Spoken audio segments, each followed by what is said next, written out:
Hello दोस्तों, welcome to Himachal hill study 26। तो आज हम पढ़ने वाले हैं सिंधु सभ्यता के बारे में। आप चाहे कोई भी एग्ज़ाम देख लो, उसमें सिंधु सभ्यता से एक ना एक क्वेश्चन ज़रूर आया होता है। मतलब जितने भी मैंने पेपर एनालिसिस किए हैं, तो जिन पेपरों में भी हिस्ट्री आती है तो उन सब में जो ये सिंधु सभ्यता है तो इसमें से एक ना एक प्रश्न ज़रूर आता है। तो आज हम इसे दो पार्ट में पूरा करेंगे। आज जो इसका पहला पार्ट है वो करेंगे, और इसके बाद नेक्स्ट पार्ट मैं कल अपलोड कर दूँगा। तो आइए इसे शुरू करते हैं। तो हड़प्पा सभ्यता के निवासी थे। तो जो हड़प्पा सभ्यता के निवासी थे वो शहरी थे, ठीक है। और इस वीडियो में मैं 30 क्वेश्चन कंप्लीट करूँगा, क्योंकि हमें किसी न किसी टॉपिक से मतलब बेसिक तो आना ही चाहिए, अगर हमें उसके बारे में ज़्यादा नॉलेज नहीं है। और मतलब जितने भी थोड़े मतलब जिन एग्ज़ाम का स्टैंडर्ड हाई नहीं होता है ना, उन एग्ज़ाम में जो जो क्वेश्चन आते हैं वो बेसिक से ही आते हैं। तो इसलिए हम जान लेते हैं। ऐसा नहीं है कि इस वीडियो में बेसिक ही डाला है, कुछ क्वेश्चन ऐसे भी है जो आपने नहीं देखे होंगे। तो जो बच्चे तैयारी कर रहे हैं वो इस वीडियो को एक टेस्ट सीरीज़ की तरह ले सकते हैं। तो सिंधु घाटी के लोगों के एक महत्वपूर्ण रचना निम्नलिखित में से किसकी मूर्ति थी? तो जो नृत्य करती हुई बालिका थी वो इनकी एक महत्वपूर्ण रचना थी, और ये तांबे की बनी हुई थी जो मोहनजोदड़ो से प्राप्त हुई थी। कांसे की मूर्ति, क्योंकि कांसा ही महत्वपूर्ण धातु थी हड़प्पा हड़प्पा काल में। तो नेक्स्ट क्वेश्चन करते हैं। सिंधु घाटी सभ्यता कब विकसित हुई? तो 2500 ईसा पूर्व से 750 ईसा पूर्व ये विकसित हुई थी। और ईसवी और ईसा पूर्व में तो आपको फ़र्क पता ही होगा, अगर नहीं पता है तो मुझे कमेंट कर दे, मैं आपको बता दूंगा, ठीक है। तो हड़प्पा सभ्यता निम्नलिखित में से संबंधित है। तो मैंने अभी बताया ना, कांस्य, ये कांस्य युग से संबंधित है जो हड़प्पा सभ्यता है, क्योंकि इसमें जो हड़प्पा सभ्यता के लोग थे वो तांबे और इसको मिला के लोहा तो था नहीं, तो मतलब इसमें कांसा ही प्रचलित था। सिंधु सभ्यता में बृहद स्नानागार किस स्थल पर पाया गया है? तो जो बृहद स्नानागार है, जिसे हम आज का स्विमिंग पूल बोलते हैं, वो पहले उसमें भी था। तो ये जो पाया गया है मोहनजोदड़ो से पाया गया है, ठीक है। और जो अगला क्वेश्चन है, हड़प्पा सभ्यता की खोज कब हुई थी? तो जो हड़प्पा सभ्यता की खोज हुई थी ये 1921 में हुई थी, और दयाराम साहनी ने इसे खोजा था। और ये हड़प्पा सभ्यता और सिंधु सभ्यता एक ही है, इनमें कंफ्यूज ना हो इन नाम को लेके। इसे हड़प्पा सभ्यता इसलिए बोलते हैं क्योंकि यहाँ सबसे पहले जो स्थान खोजा गया था वो हड़प्पा ही खोजा गया था, इसलिए इसे हड़प्पा सभ्यता भी कहते हैं। और इसे सिंधु सभ्यता इसलिए कहते हैं क्योंकि सिंधु नदी घाटी के साथ विकसित थी। अब आता है कि मोहनजोदड़ो का स्थानीय नाम क्या है। ये बहुत इंपॉर्टेंट क्वेश्चन है। तो जो मृतकों का टीला है इसका स्थानीय नाम नहीं है, स्थानीय नाम है, लेकिन इसका जो मतलब है मोहनजोदड़ो का वो ये है कि मृतकों का टीला, ठीक है। अगला क्वेश्चन, सिंधु घाटी सभ्यता का ज्ञान मिलता है। तो सिंधु घाटी सभ्यता जो हमें ज्ञान मिलता है वो हमें पुरातात्विक उत्खनन से मिलता है। बाकी इसमें वैसे तो चित्रात्मक कुछ चित्र पाए गए हैं, लेकिन उन्हें कोई पढ़ नहीं पाया है, तो इस करके हमें इसकी जानकारी है जो अभिलेखों या लेखों से नहीं मिलती है। हम जो खुदाई करते हैं, मतलब पुरातात्विक विभाग के द्वारा जो उत्खनन किया जाता है उसी से हमें इसकी जानकारी मिलती है, ठीक है। अगला क्वेश्चन है, हड़प्पाकालीन लोगों ने नगरों तथा घरों के विन्यास के लिए कौन सी पद्धति अपनाई थी?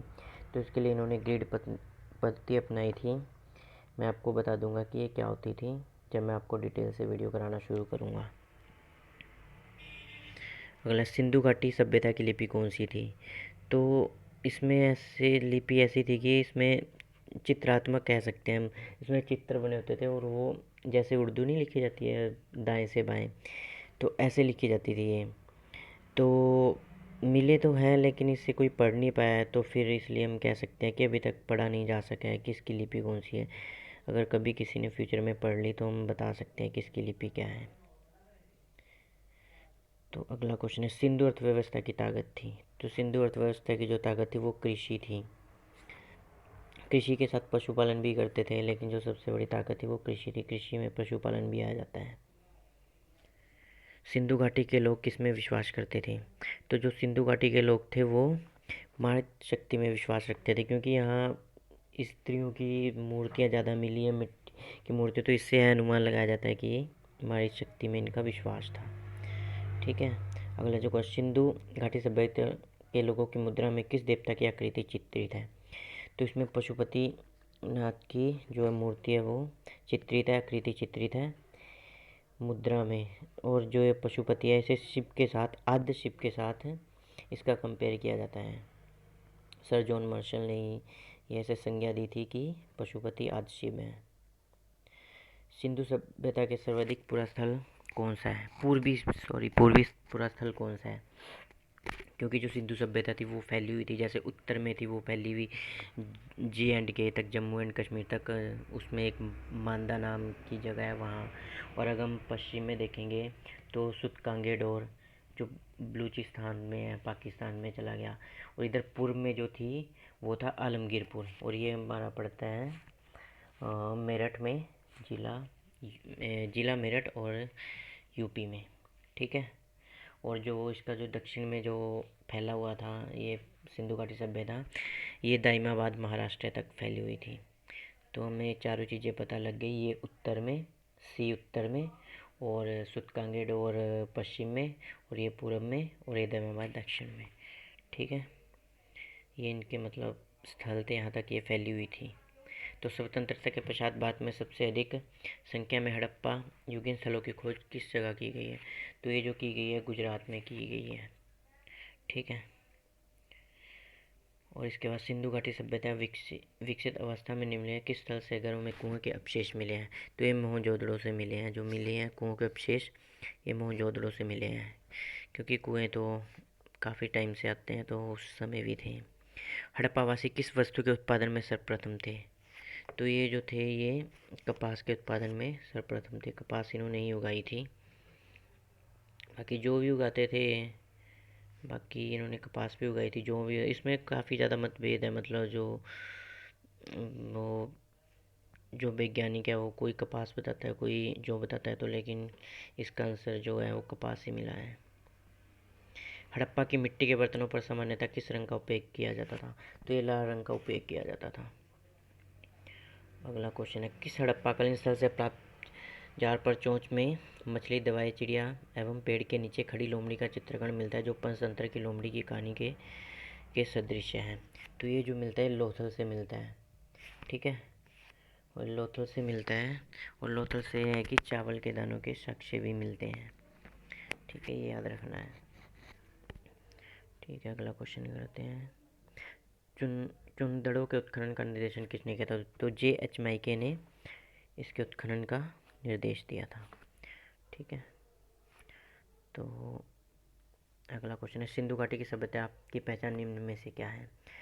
तो आर्थिक और सामाजिक सुधार, धार्मिक और दर्शन शास्त्र, और सुंदर मूर्तियाँ, और शहर नियोजन प्रणाली। तो इसको पता है कि जो सभ्यता थी ये शहरी थी, तो शहर योजना प्रणाली ही जो है इसका राइट आंसर है। हड़प्पाकालीन सभ्यता का विशाल कोठार अनाज संग्रह करने का स्थान कहाँ पर मिला है? तो ये मोहनजोदड़ो में मिला है। इसे हम विशाल अनाजगार भी बोलते हैं, जिसमें अपना अनाज वगैरह रखते हैं।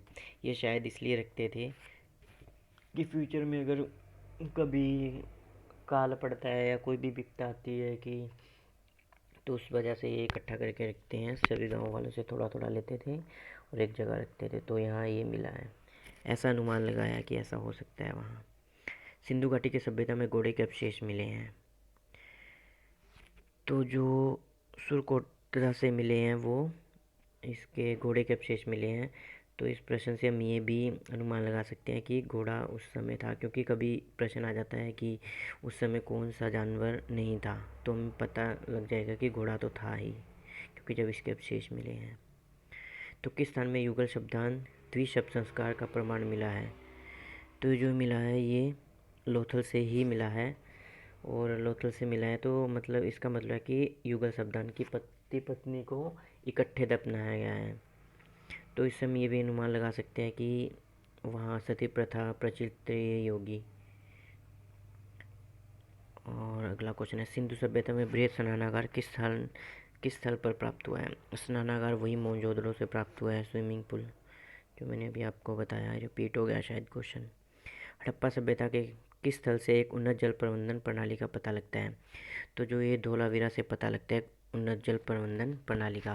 मतलब जल प्रबंधन प्रणाली का जो आजकल हम देखते हैं कि कहीं जाते हैं, काफ़ी जगह लोगों का मतलब जो घरों का पानी है वो सड़कों पे आ रहा था, लेकिन उस टाइम में ऐसा नहीं था। उस टाइम लोगों ने नालियाँ बना रखी थी, मतलब एक अच्छा जल प्रबंधन करवा रखा था।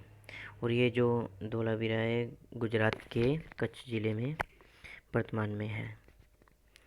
और सिंधु घाटी सभ्यता के शहरों की गलियाँ थी।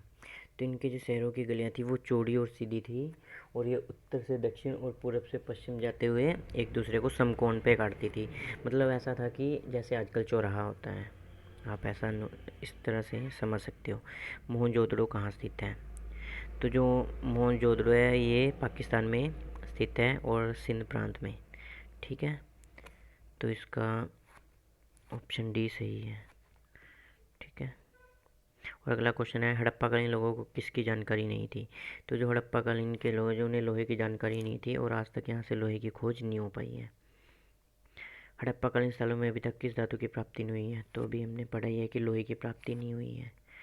ठीक है, तो आज इतना ही है। अगले नेक्स्ट वीडियो में मैं आज 30 क्वेश्चन थे, मैं थंबनेल में मैंने 25 लिखा है, लेकिन मेरे को 5 और इम्पोर्टेंट क्वेश्चन कहीं से मिल गए थे, इसलिए मैंने और डाल दिए। तो आज के लिए इतना ही। अगली बार मैं वीडियो में और क्वेश्चन भी लेके आऊँगा, और उनकी संख्या भी बढ़ा दूँगा काफ़ी हद तक। और धीरे धीरे जिन जिन टॉपिक से प्रश्न आते हैं हिस्ट्री में, मैं उन सब टॉपिक के मतलब बेसिक क्वेश्चन तो कवर करवा ही दूँगा। बाकी डिटेल में आगे पढ़ेंगे, जैसा भी होगा देखा जाएगा। तो ठीक है, थैंक यू।